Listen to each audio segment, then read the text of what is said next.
All right, so I'm going to talk you through this peak transformation program, Auditory Discrimination 6D.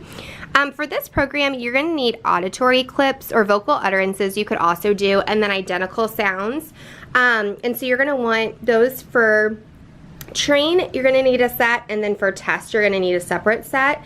And so, for example, for ours, we use Bitsboard, and so I literally will get on one of our cell phones, YouTube different sound bits, record it off of Bitsboard.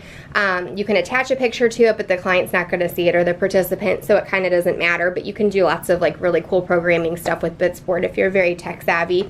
But you can record all the sounds on there, and then you can have little icons that you can flip through pretty quickly to listen to those sound bites and compare them. And you'll see that in our demonstration, you can kind of see the iPad. I wouldn't normally let the participants see the iPad because then they could also visually kind of figure out where I'm clicking and be paying attention to that visually more than listening to the auditory sound, but you'll get to see what that looks like at least when you would be running the program. And so for us, we did telephone and frog, and then frog versus telephone, monkey and somebody knocking, knocking and somebody, a monkey sound. And so for those, you're going to do, you know, listen to the telephone again. Was that different? And then you're going to move to telephone compared to frog, and then was that different?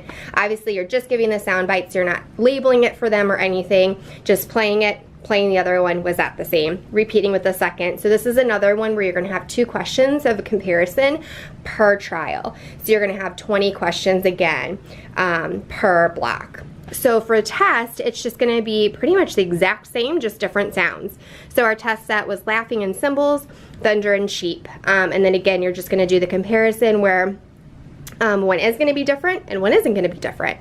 But again, you're going to ask both of those questions for a comparison per each of those trials.